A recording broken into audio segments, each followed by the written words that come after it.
हम्म? पानीपत ग्रामीण के नवनिर्वाचित विधायक महिपाल डांडा हमारे साथ, उनसे बातचीत करेंगे। डांडा साहब, पहले तो आपको शुभकामनाएं लिविंग इंडिया न्यूज़ की तरफ से। जी भाई, आपको भी बहुत बहुत शुभकामनाएं हैं। सबको, हरियाणा वासियों को मेरी तरफ से, मेरी पार्टी की तरफ से बहुत बहुत विजयदशमी के पावन पर्व की भी शुभकामनाएं हैं। डांडा साहब, लगातार आप विधायक बने हैं पानीपत ग्रामीण, जनता ने फिर आपको बनाया, क्या कुछ कहना चाहोगे? देखिए, तो जनता का अपार प्रेम स्नेह है, आशीर्वाद है कि हमें फिर से सेवा करने का मौका दिया है। तो कांग्रेस और दूसरे दल जिस तरह के अहंकार की राजनीति कर रहे थे, वो जनता का मूड नहीं भाप पाए। अपने चुगलखोरों से घिर के अपने ही सपनों में अपनी ही सरकार बना के बैठे रहे। अहंकार इतना कि जनता में दिख रहा था बिल्कुल कि हमारी सरकार आई, पोर्टल हम सरकार बनाते ही पोर्टल उखाड़ के फेंक देंगे, हम नौकरियां अपने हिसाब से देंगे। और सरकार ने, बीजेपी ने सत्यानाश कर दिया है, ये पता नहीं क्या क्या बोल रहे थे। तो लोगों ने देखा, यार ये तो बहुत अहंकारी आदमी है। सरेआम कह रहे हैं सरकार बनी नहीं, कहीं आसपास सरकार के होने, कह रहे हैं कि भाई सरकार बनते ही हमारा जो पेट कमर के लग गए थे 10 साल में, हम अपने पेट उठाएंगे। कमाल होगा, सीधा बोलते हैं। चोर तो देखे, मगर इतने दिलेर चोर नहीं देखे मैंने कभी जिंदगी में अपनी, कि भाई अपने पेट ऊपर उठाएंगे, हम अपने रिश्तेदारों का भरेंगे, कार्यकर्ताओं को खड़ा करेंगे। तो जनता तो 5 साल में भूल जाती है, पता नहीं क्या क्या अंट संट मार रहे थे। तो जनता कोई मूर्ख थोड़ी नहीं है, पढ़े लिखे लोग हैं समाज में, वो समझ रहे थे सारी बातों को। और ऐसा मजा चखाया, पटकनी ऐसी मारी। अब उसको, बूढ़े आदमी को परेशान कर रहे हैं, खड़गे जी को कह रहे हैं हमारे साथ चीटिंग हुई। किसने कर दी चीटिंग? जनता ने चीटिंग कर दी। अरे जनता ने तो अपने सपनों की सरकार बनाई है भाई, तुम्हारे साथ धोखा थोड़ी नहीं किया है। तुम धोखेबाज थे, इसलिए तुम्हें सबक सिखाया है। खड़गे जी को मैं निवेदन करूंगा कि इनकी बातों में मत आना और अपना टाइम भी खराब मत करना। और इन सब लोगों को बोलो कि जनता के सामने हाथ जोड़ के कहे कि जनता जनार्दन ने जो मैंडेट हमें दिया हमें वो स्वीकार है। हम भी तो हाथ जोड़ के कह रहे हैं कि जनता ने जो हमें मैंडेट दिया, जो हमें विश्वास दिया है, जो आशीर्वाद दिया है, हम उस आशीर्वाद को सर माथे लगा के रखेंगे, कभी झुकने नहीं देंगे। तो क्या शर्म आ रही है? आप क्यों नहीं बोल रहे हो? क्यों भी अहंकार ईगो में डूबे बैठे हो आप? पानीपत में क्या कुछ आपकी प्राथमिकताएं रहने वाली है? जिस तरीके से आपने ग्रामीणों से, लोगों से अभी 15 दिन बाद आप मिले भी हैं, उनकी कुछ समस्याओं को भी थी। देखिए, पानीपत ग्रामीण में अनेकों प्रकार की समस्याएं, अलग अलग तरह का मेरा विधानसभा है। मेरे विधानसभा में हुड्डा के सेक्टर भी हैं, इंडस्ट्री के सेक्टर भी हैं, अनअप्रूव्ड इंडस्ट्री के भी और रेजिडेंस के भी इलाके हैं, गांव भी हैं। इन सब में अलग अलग समस्याएं हैं। और मैंने पिछले 10 साल में बहुत मेहनत की और काफ़ी समस्याओं का समाधान हम लोग करा पाए। देखो, कांग्रेस ने और बाकी जो विचारक थे, उन्होंने 2-3 चीज़ों पे फोकस किया पूरे हरियाणा में। कहा बेरोजगारी बढ़ी है, कहाँ हिसाब नहीं लगा। बोलना है ना, तो बोलने के लिए कोई बड़े प्रोजेक्ट नहीं आए। कौन से, किस तरह के, ये कोई नहीं बोलता। तो बोलना ने शब्द बोल दिए। अरे भाई, हर 20 किलोमीटर के अंदर महिलाओं को पढ़ने के लिए एक कॉलेज दिया गवर्नमेंट। इसको ये प्रोजेक्ट नहीं मान रहे हैं? 70 साल में दे नहीं पाए तुम लोग, हमने दे दिया। मूलभूत सुविधाओं की तरफ ध्यान ही नहीं दिया इन्होंने किसी ने। जब ये सरकार में थे तब नहीं दिया, और आज जब वो लोग अपना सर्वे करते हैं तब नहीं दिया। 70 साल तक आदमी मरते रहे, गंदगी में जीते रहे।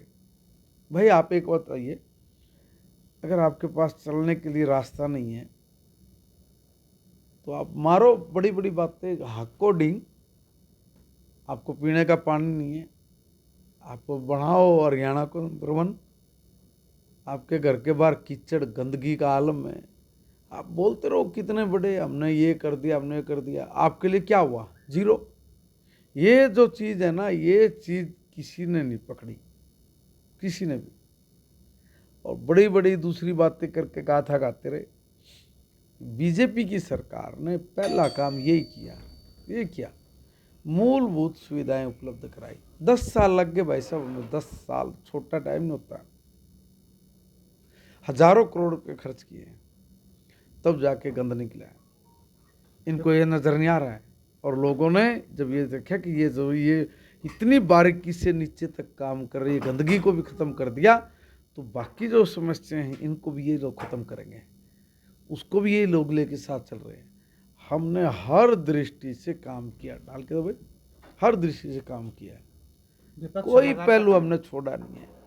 विपक्ष लगातार कह रहा है कि जिस तरीके से एक बार हवा बन रही थी, वो कांग्रेस सरकार आ रही है, उसके बाद देखा था नहीं, कह रहे कि ईवीएम मशीन में कुछ दिक्कत बता रही है। देखिए, ये लोग मुंगेरी लाल जी को हर रोज अपने बेड में लेके सोते थे सपनों के साथ, जबकि ऐसी कोई बात नहीं थी। ये लोग कह रहे हैं कि जी कांग्रेस की हवा थी, कहाँ थी भाई? हमें तो कहीं नहीं लगी। और ये कोई मैं अहंकार वाली वो बात नहीं कर, रियलिटी में कहीं भी कांग्रेस की हवा नहीं थी।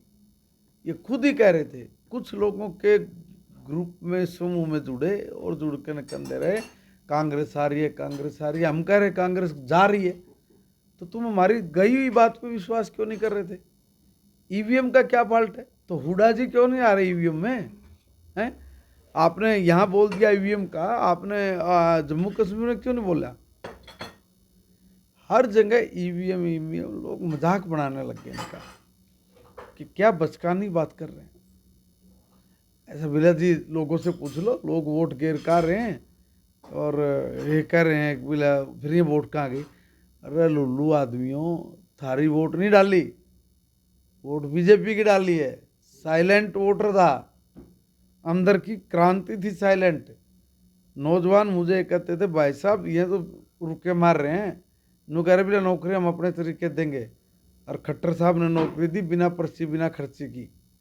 ई हम पढ़ने लगे थे, ये कांग्रेस वाले आगे तो अंदर फिर मार देंगे तो अपने लोगों को भरेंगे। तो हमने कहा फिर क्यों भरने दो? बोले ठीक है जी, मजा चखाओगे। ऐसा साइलेंट नौजवानों का आंदोलन चला, इसको कांग्रेस समझ नहीं पाई है, समझ नहीं पाई।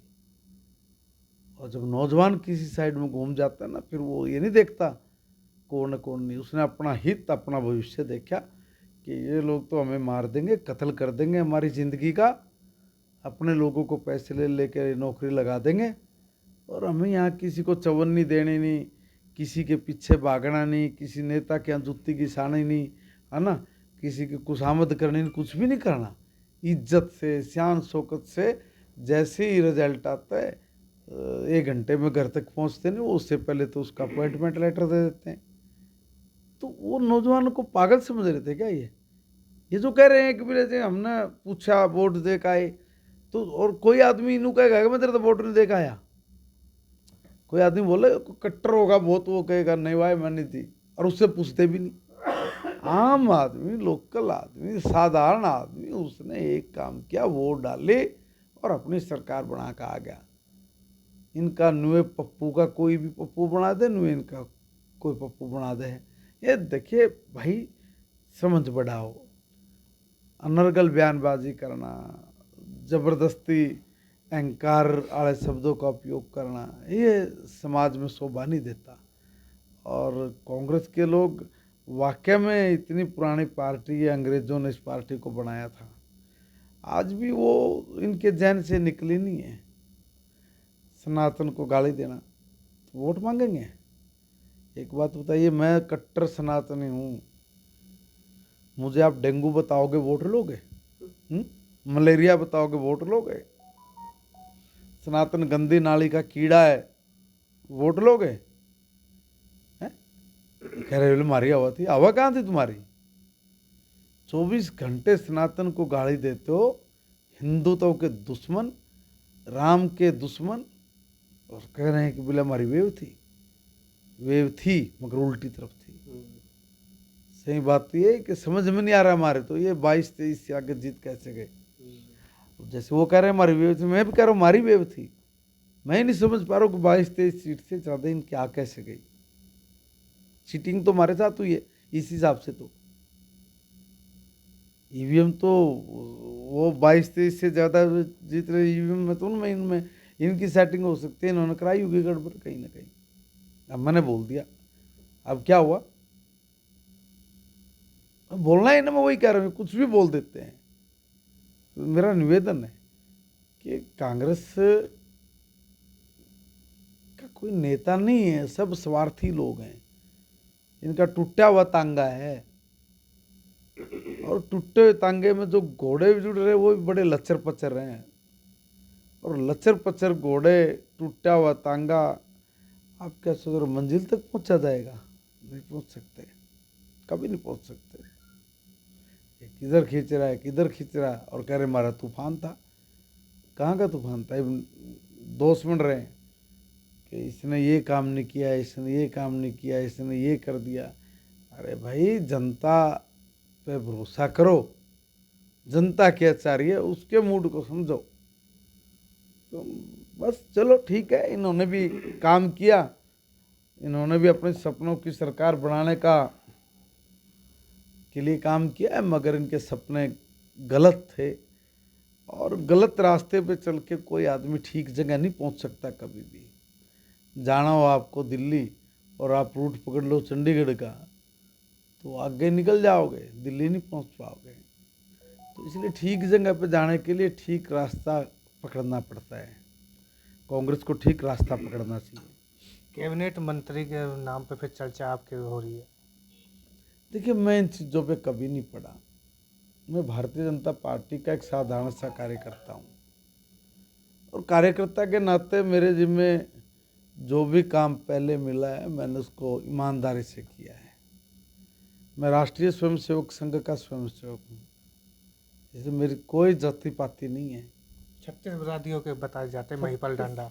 मैं वही कह रहा हूँ, मैं जाति पाति से बहुत ऊपर उठा हुआ हूँ, कभी भी जाति पाति की बात नहीं करते। बहुत लोग घसीटने का प्रयास करते हैं, मगर हमारे लोग समझदार हैं, वही रोक देते हैं। बड़ा अच्छा है, पारिवारिक संबंध है सबके साथ, सब मेरे अपने हैं, सब हमारे परिवार के लोग हैं। गर्व से कहो हम हिंदू हैं, यही चाहती है मेरी। बिल्कुल बातचीत करी थी हमने महिपाल डांडा से, साफ तौर पर उन्होंने कई सवालों पर हमारे जवाब दिए हैं। Jitendra Beniwal, living India news, Delhi.